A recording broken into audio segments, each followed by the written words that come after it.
बंधु माने आजिर एही भिडियो रे आमे माने जानिबा चलित वर्ष राखी पूर्णिमा केबे पड़ुछि, केउ समय रे आपण राखी बांधिबे, भद्रा कालर समय केतेबेले रहुछि। एही समय रे जदि आपण राखी बांधंती तेबे भाईंकर काहेकि अशुभ होइथाए।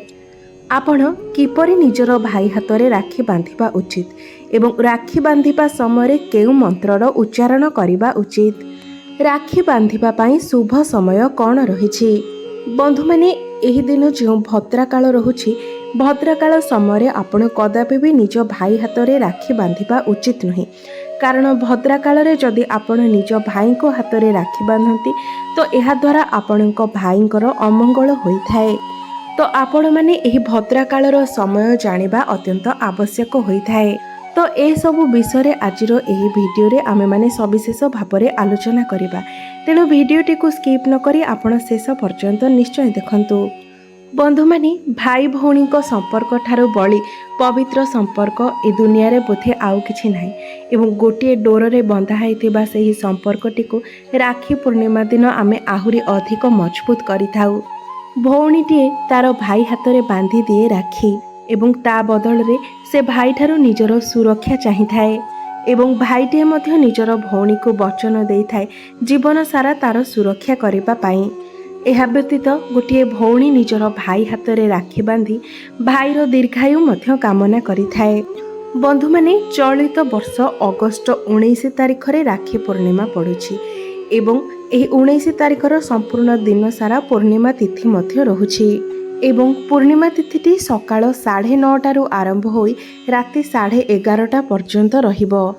तो आपण एही दिन 9:30 राखी बांधिबा आरंभ करि परिबे। 9:30 पूर्वरो राखी बांधंतु नाही, कारण 9:30 पर ही हमर पूर्णिमा तिथि आरंभ हेउछि।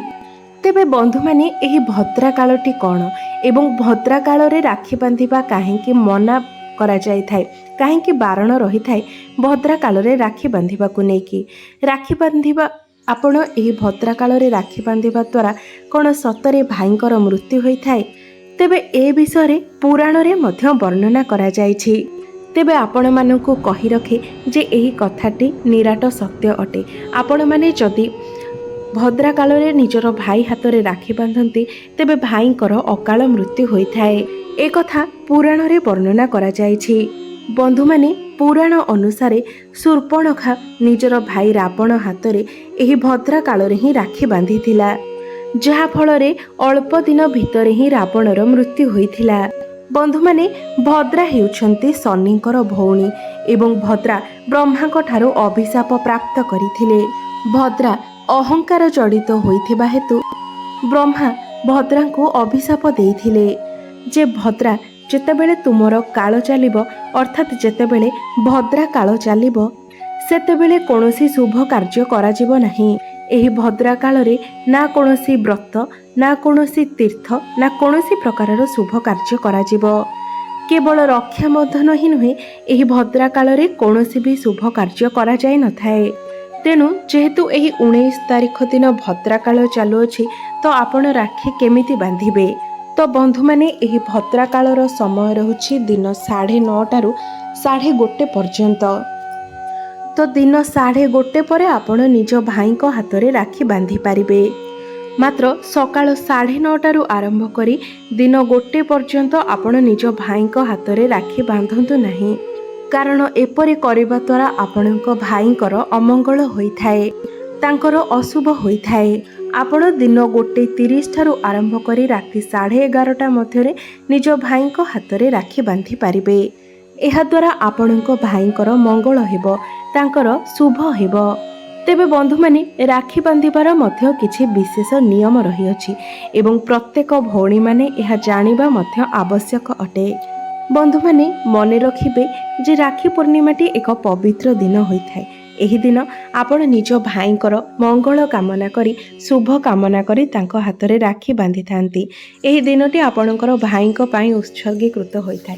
तो जेहेतु यह एक शुभ दिन अटे, आपण एही दिन केबे भी कला रंगर वस्त्र पिंधंतु नाही, कारण कला रंग को शुभ बोली माना जाय न थाए।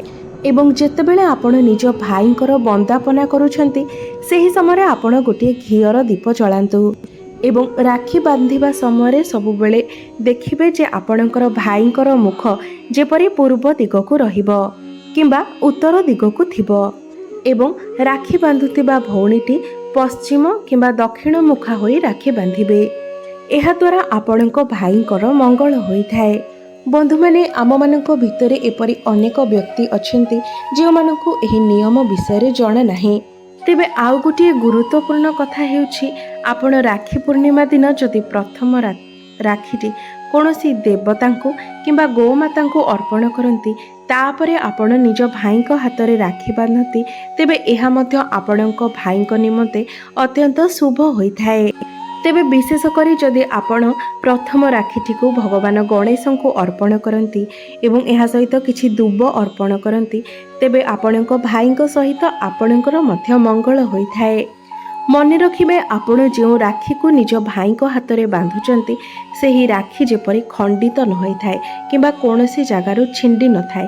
ଆପଣ ସର୍ବଦା ଭଲ ରାକ୍ଷୀ ଦେଖିବେ ଯେପରି କୌଣସି ଜାଗାରୁ ଛିଣ୍ଡା ହୋଇନଥାଏ କିମ୍ବା କୌଣସି ଜାଗାରୁ ଭାଙ୍ଗି ନଥାଏ।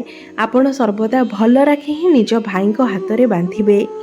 ଏବେ ଆସନ୍ତୁ ଜାଣିବା, ଆପଣ ଯେତେବେଳେ ନିଜ ଭାଇଙ୍କ ହାତରେ ରାକ୍ଷୀ ବାନ୍ଧୁଛନ୍ତି, ରାକ୍ଷୀ ବାନ୍ଧିବା ସମୟରେ ଆପଣ କେଉଁ ମନ୍ତ୍ରର ଉଚ୍ଚାରଣ କରିବା ଉଚିତ। କାରଣ ଯେତେବେଳେ ଗୋଟିଏ ଭଉଣୀ ତାର ଭାଇ ହାତରେ ରକ୍ଷା ସୂତ୍ର ବନ୍ଧନ କରୁଛି, ତାର ଅର୍ଥ ହେଉଛି ଯେ ମୋ ଭାଇ ଉପରକୁ କୌଣସି ପ୍ରକାରର ବିପଦ ଆପଦ ନ ଆସୁ। ସେଥିପାଇଁ ଆପଣଙ୍କ ଭାଇଙ୍କ ସୁରକ୍ଷା ନିମନ୍ତେ ମନ୍ତ୍ର ଉଚ୍ଚାରଣ ନିତ୍ୟାନ୍ତ ଆବଶ୍ୟକ ହୋଇଥାଏ। ତେବେ ମନ୍ତ୍ରଟିକୁ ମନେ ରଖନ୍ତୁ। ଯେନ ବଦ୍ଧୋ ବଳିରାଜା ଦାନବେନ୍ଦ୍ର ମହାବଳମ୍ ତେନ ତ୍ୱ ମନବତ୍ମାମି ରକ୍ଷମାଚଳ ମାଚଳମ୍। ଏହି ମନ୍ତ୍ରଟିକୁ ଉଚ୍ଚାରଣ କରି ଆପଣ ନିଜ ଭାଇଙ୍କ ହାତରେ ରକ୍ଷା ସୂତ୍ର ବନ୍ଧନ କରନ୍ତୁ। ଏହି ଦିନ ମଧ୍ୟ ଆପଣଙ୍କର କୁଳ ପୁରୋହିତମାନେ ନିଜର ଯଜମାନଙ୍କ ହାତରେ ରକ୍ଷା ସୂତ୍ର ବନ୍ଧନ କରିଥାନ୍ତି। ଏହି ଦିନ ପଇତା ମଧ୍ୟ ସମର୍ପଣ କରିଥାନ୍ତି ଏବଂ ଏହି ଦିନଟିରେ ଗୋ ପୂଜାର ମଧ୍ୟ ବିଶେଷ ମହତ୍ଵ ରହିଛି।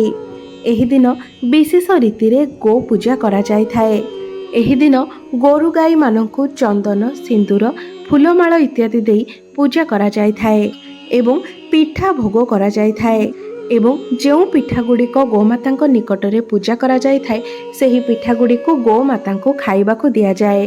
ବନ୍ଧୁମାନେ, ରାକ୍ଷୀ ପୂର୍ଣ୍ଣିମା ଦିନ ଆପଣ କେବେ ବି ଆମିଷ ଭକ୍ଷଣ କରନ୍ତୁ ନାହିଁ। ଏହି ଦିନ ଆପଣ ସାତ୍ଵିକ ଭୋଜନ ଆହାର କରନ୍ତୁ ଏବଂ ଏହି ଦିନ ଭାଇମାନଙ୍କ ନିମନ୍ତେ ଭାଇମାନେ ଯେତେବେଳେ ଭାଇମାନଙ୍କ ହାତରେ ଭଉଣୀମାନେ ରାକ୍ଷୀ ବାନ୍ଧୁଛନ୍ତି, ତ ଆପଣ ନିଜ ଭଉଣୀକୁ କିଛି ନା କିଛି ନିଶ୍ଚୟ ଦିଅନ୍ତୁ। ଆପଣ କେବେ ବି ଖାଲି ହାତ ନିଜ ଭଉଣୀକୁ ନିରାଶ କରନ୍ତୁ ନାହିଁ। ତେବେ ମନେ ରଖନ୍ତୁ, ଏହି ଦିନ ଉପହାରରେ ଆପଣ ନିଜ ଭଉଣୀକୁ କଦାପି ବି ଚପଲ, ଦର୍ପଣ କିମ୍ବା ରୁମାଲ ଦେବେ ନାହିଁ, ନଚେତ୍ ଆପଣଙ୍କ ଭଉଣୀଙ୍କ ସହିତ ଆପଣଙ୍କର ସମ୍ପର୍କ ଖରାପ ହୋଇଥାଏ। ଏବଂ ଏହି ଦିନ ଯଦି ଆପଣ ମା ବୃନ୍ଦାବତୀଙ୍କୁ ନାଲି ଚୁନୁରି ସହିତ ଶଙ୍ଖା ଅର୍ପଣ କରନ୍ତି, ତେବେ ଆପଣଙ୍କ ଘରର ମଧ୍ୟ ଅତିଶୟ ମଙ୍ଗଳ ହୋଇଥାଏ। ତ ବନ୍ଧୁମାନେ, ରାକ୍ଷୀ ପୂର୍ଣ୍ଣିମା ଦିନ ଏହି ଯେଉଁ ସବୁ ବିଶେଷ ନିୟମ ଗୁଡ଼ିକ ରହିଛି, ଆପଣ ନିଶ୍ଚିତ ଭାବରେ ଏହି ନିୟମ ଗୁଡ଼ିକ ପାଳନ କରନ୍ତୁ।